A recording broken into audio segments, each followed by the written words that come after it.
Welcome to my first podcast, everybody.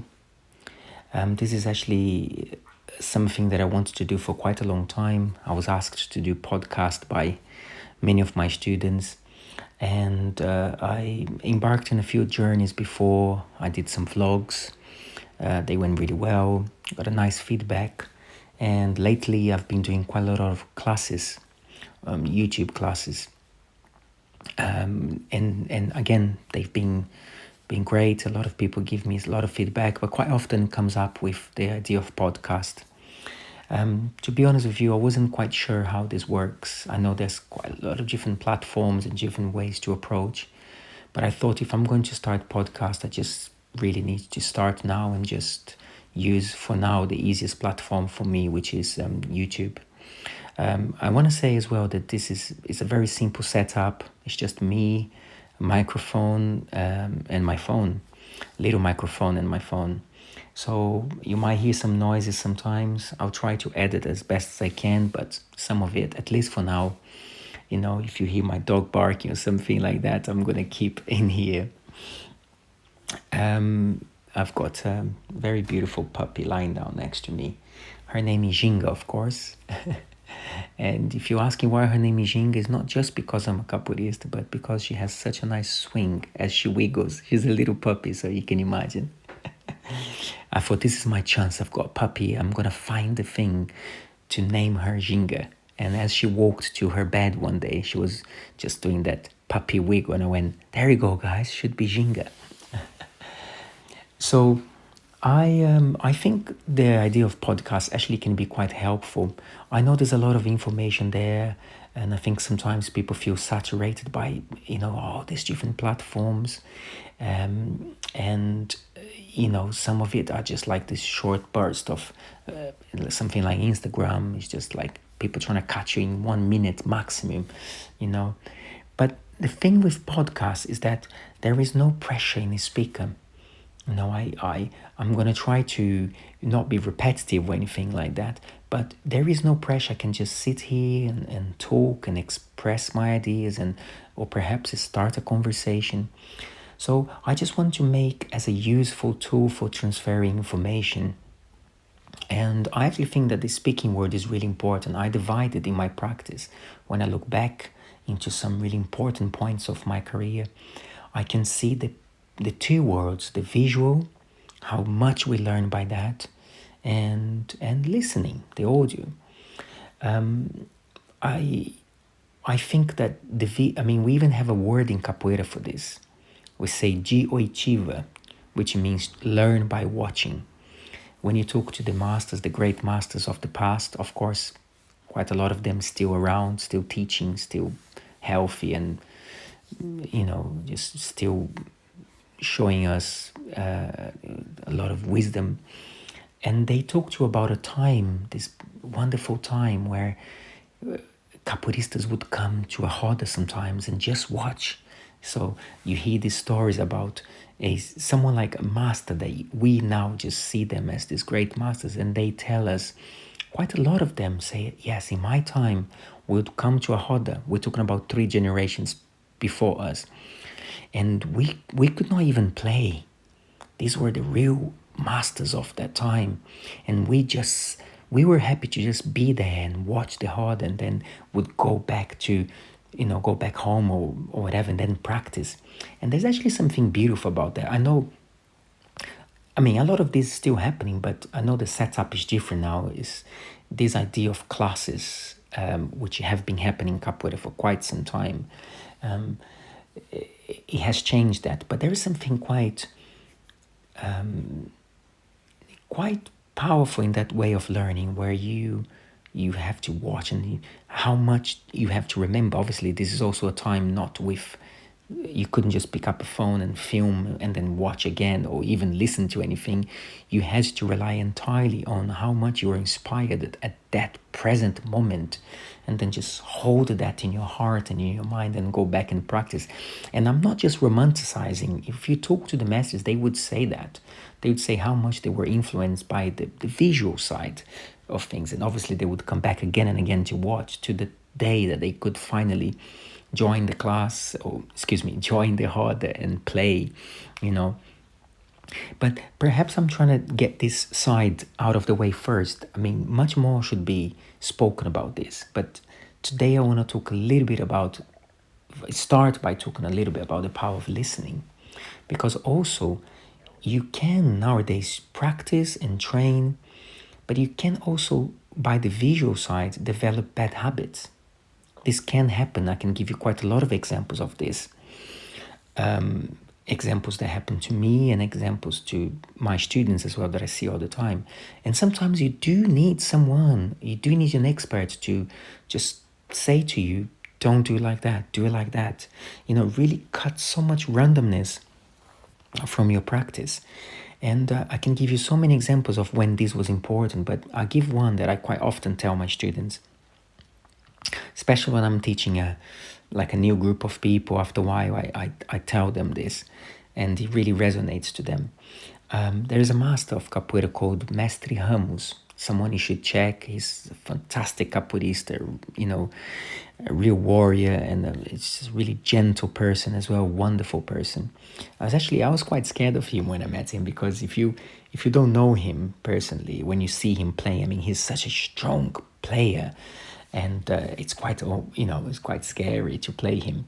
But you just have to talk to him a little bit. I mean, again, you just have to talk to him a little bit and see him playing the berimbau. He's just a wonderful musician as well. Really beautiful voice. He's from Grupo Senzala, from Rio de Janeiro. And he's just wonderful. And he has we've always had this kind of father relationship with me, you know. He just perhaps saw something in me that he wanted to take care and help me and support. Anyway, many years ago, it's probably about, 16, 17 years ago, I was quite young, and I was playing, and I was feeling really in tune with my body, let's say. You know, I felt, I was like, this is it, I'm doing really well. You know, I'm getting a lot of positive feedback, but not from the masters. It's just, you know, people watching and going, wow, well done, you're so good, and all that. And, you know, I was enjoying that. I'm not going to say fame, that's not the right word for this, but I was enjoying that process. And it was also a time of really starting things, so there must have been, when I look back now, there must have been a strong side of me that, you know, wanted to present to everybody, here I am, this is me. And many times the harder, we see the heart as a biography. We see the heart as a way to show who we are, and it's quite right. You know, what we must understand, that also the heart can show who we are at times where we actually want to find out things so we can change. It's not good just to say this is me and this is it, you know. But anyway, I was playing and I felt great. Afterwards, I thought I was going to get a massive, you know, well done from him. You know, he was going to say how good he was. And he was nice. He was very kind, very gentle. But he pointed something out that completely changed my entire practice. And he said to me, you want to be careful with your handstands. You want to be careful with your bananeira. And he explained what he meant by that. And then when I look back now, he was so right. But what was most important is the way he did as well. He made me aware of the power of criticism, that kind of criticism. The feedback, I should say, even better, the feedback. Because it was so genuine and so warm in that sense. And it wasn't a long speech either. It just felt really gentle and stayed for a long time. There's actually a Chinese proverb that I love. It says that advice should be like the snow. The more gentle it falls, the longer it stays. And I love that proverb because it sometimes is one thing that someone says to you that can change so much. And anyway, I there and then appreciated the power of that, and I felt that I really need this more. And especially when it's coming from an expert, it's coming from someone who, I mean, obviously we should listen to everybody. And I can also tell you lots of times where even a friend of mine in class, of course, even someone watching, sometimes I can go as far as saying that even people that don't do capoeira may make a comment that you should, obviously pay attention to what everyone says. But of course, when a master, renowned master, or someone who has a lot of experience say something, perhaps we should pay maybe just that little bit extra attention, and not just listen, but pay attention to what the person is saying. So what I'm saying here is that combining these two universe, watching, looking, practicing, but also listening, just like you guys are doing now, can be a really powerful tool, can change a lot. So talking to your teacher, or talking to your friends, or being able to expose yourself in a way that sometimes you get a feedback could be really positive at some points of your career. Obviously, you can also analyze that and just realize and just see what part of that really fits what you want and develop further. But I think the main thing I'm saying here is about asking questions. And this is what leads me to the real beginning of this podcast. now we are beginning now. So when we start, I want to tell you a little bit about my experience in lockdown. And I wanted to do this first podcast exactly because of what's happening now. It's just been so surreal. We have so much. It has been so hard for so many people for quite a long time now, and so many crazy things have happened. So, as I said, it's been quite surreal.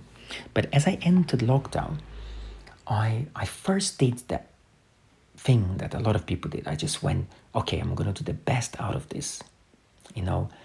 I really thought, this is quite weird because obviously I see myself as a capoeirista, but I quite often ask, what would a capoeirista do in this situation? And so I said, look, I want to come out of lockdown. And I know you probably heard this from so many people say, I want to look like this when I come out of lockdown. I want to be doing this. I want to be doing that.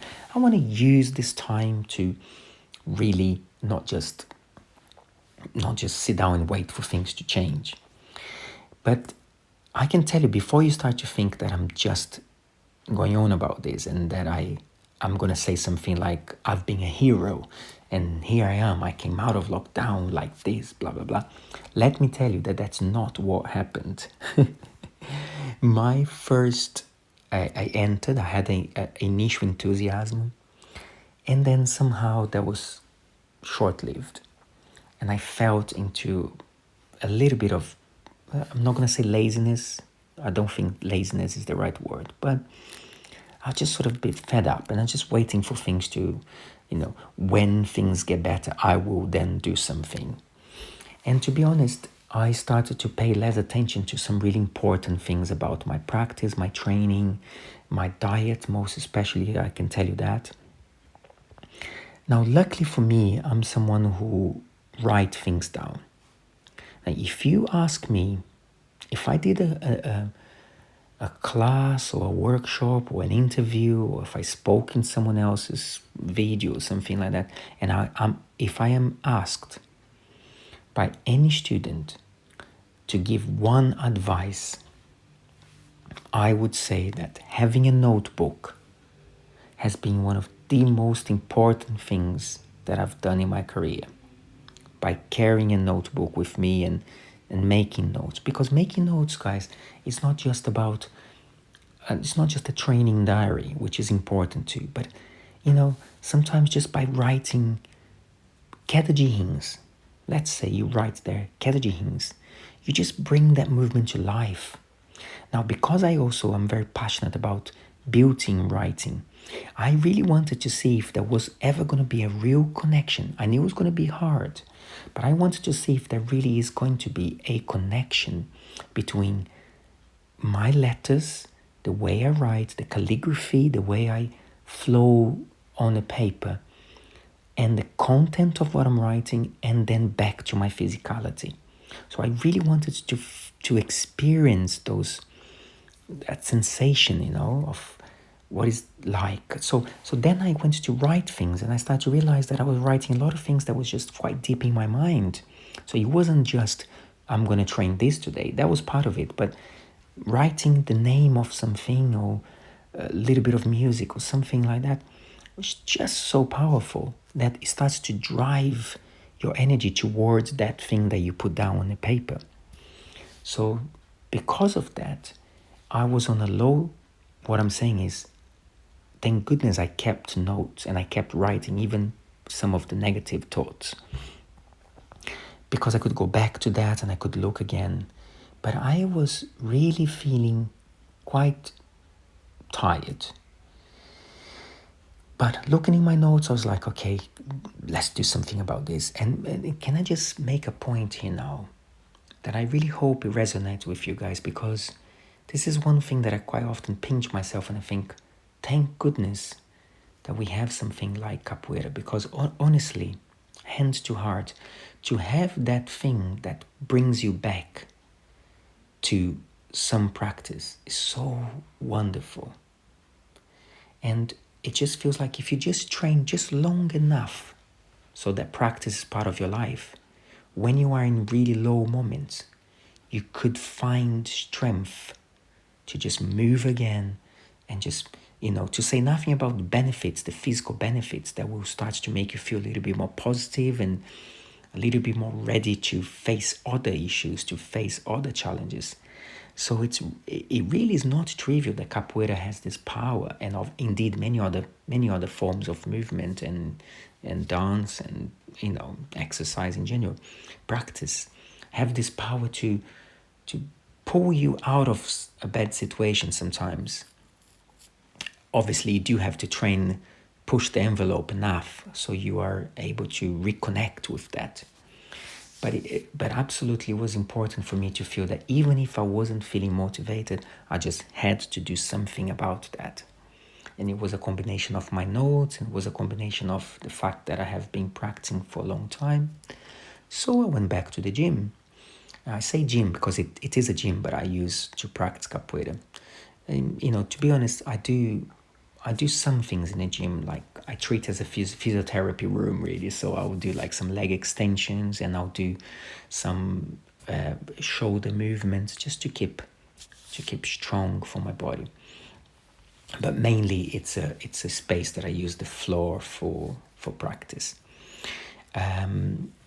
So I went back there, and I'll be honest with you, I came back feeling really disappointed with myself, really disheartened. I was just feeling weak. Now you're thinking, really, Messi? Like, I can see you teaching, I can see your classes, a lot of people follow. So it's not that I was just going there and falling over and doing a handstand, could not hold me. That's not what was happening.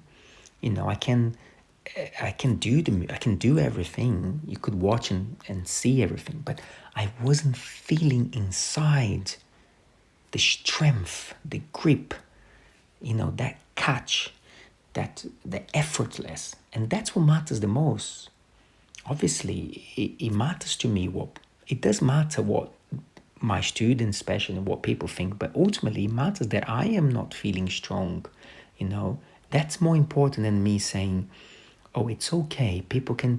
I can fake because I can do these movements still. I can do this, I can do that. But I'm not in that vibration of practice. I'm not in that grip of practice. So really, I'm lying to myself. And nothing captivates people more than when your practice is really quite truth to yourself. Even when you are in hard times and you are accepting this, but you are accepting with the mindset of changing for better. So then that truth really is quite powerful. People appreciate that, and people appreciate your movements to be truthful. And before you think, but I think capoeira is to do with deceiving. The side of deceiving capoeira, when you play each other and you try to deceive each other, you try to, to outmaneuver each other. In many ways, when you think about integrity, our integrity as players, we're doing that so we can actually empower each other more. Yes, it's a challenge. Yes, you stop the foot. You show the person you could have catch them, and indeed sometimes catch them.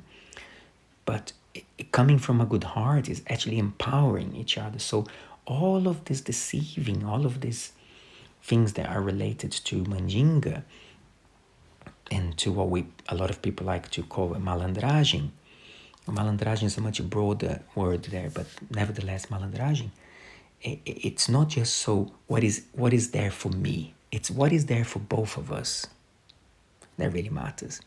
But coming back to the gym, so I was going to train and I was coming back the first few days just feeling absolutely, tired, but then I started to realize that what those practice was giving to me was giving something that I haven't had in a long time, which is allowing me to start to ask the right questions. So perhaps what I'm trying to say to you guys is that to go training, even when you're not feeling like, to go training when you stepped out of it, when you don't feel motivated, or you've had these months of quarantine and lockdown and all of these things that got you out of your practice, just go back, because you're going to find out things that even you were supposed to be doing even when you were practicing before COVID-19. Even before, you're going to start to think, oh, actually, I haven't done this kind of practice for a long time. So in my case, for example, my endurance is fine, great. I could train for a long time, but there was a set of movements, there was a few combinations of things that were taking all my energy away. And that's because, also the other thing, I just want to say that I don't want to think to do a certain movement. I want to be able to, if I want to, I'll just do that. When you're just pondering, should I do this? That's when you think, come on, where is the grip of the movement? So I knew straight away, well, not straight, let me just say that again, not straight away, but I started to realize, and then it became so evident that I was lacking in power, perhaps, and strength in some places, a little bit more of the anaerobic side. And why is that important? I mean, I know it sounds so self-evident, but why is that so important? Because then you can do one of the most important things that anyone who takes their practice seriously must do. You can start to plan. You can have a plan, a project. You can have something that you then know what direction you're going to take. So I started to then find out these first weeks became the experiment, became the weeks of going, right, this is really not good here, this is lacking here, this is lacking there. And by asking the right questions, so you see, I'm not saying to you that I went, oh, this is what is missing, and then next day was there. Obviously, then I had to work for that. And I like this. I like that my practice sometimes is wild and I have to tame, because otherwise you're just going to go to places where you don't know where they are. By taming your practice a little bit, once you find out why is it going off the rails, you can start to tame and then focus. And it's not so much a big problem, it's now a smaller problem. It's small chunks now. It's not a massive chunk of, I can't do any of this. What you're actually saying is, actually, I can't do this because of this anymore. I often don't like to use that word, I cannot do that. But nevertheless, you start to say, I cannot do that because of this. Right, so let me separate this. What is this? Oh, it's this. And what kind of practice will help me with that? And you start to make these divisions. And then you can pick up a day and start. The best of all is this has such a positive impact in your practice that it doesn't take long for you to start to feel really joyful. I'm not saying happy, because that happiness will come in the moments where you're almost distracted. But joy will come quite often if you put a little bit of meaning and responsibility. If you want to own a movement, and I don't say own as it's yours and it's nobody else, because we do not own capoeira. But for the purpose of this explanation, if you want to make something feel that it belongs to you, then you want to add responsibility to that. Because otherwise it doesn't really I can say it don't really deserve that to belong to you if you're gonna have no responsibility. You gotta have some responsibility. And what is responsibility? Well, the very minimum is to have a responsibility to yourself. That's a good place to begin. And then, of course, there are other types of responsibility, crediting people, supporting the community, doing the classes, lots of things that we are also doing as a group and as individuals that have all of these combinations. But what is really important is to start with you. You're going to clean your mess first. and guess what? That responsibility, that meaning is going to cascade to other people. And even more, it's going to influence people around you, even people that do not do capoeira. You spend time away from people for doing capoeira. Well, the very minimum that you want to show them is that you are serious in what you're doing. You're responsible. And they will see someone who is actually applying themselves to a practice. Guess what? Could inspire them to do something in their life that is they are also going to take serious, or they're also going to take with, I'm not saying serious as in not fun, but they're also going to take with responsibility, and therefore it's going to give them something back. So things start to change. I start to feel, well, let's say more powerful, because if I start to work with power, then I start to feel more powerful. And I don't mean in the metaphorical sense, I mean in my muscles, my body. And I'm still in the process, but it's just been wonderful to go into this journey, and then be able to bring this back to my classes, to my students. It's just mountains, and it's just so much information coming out of this practice. Now I'll be able to help other people who might be feeling the same thing, because we work in these two different systems. We have endurance and we have power. Now, power can be, even escape can need power sometimes. Someone's going to give you a kick in a fast reflex kick that you just need to move your body out of the way. And that's also going to require that grip into just saying to you, now, move now. So it's about not neglecting this side of your practice.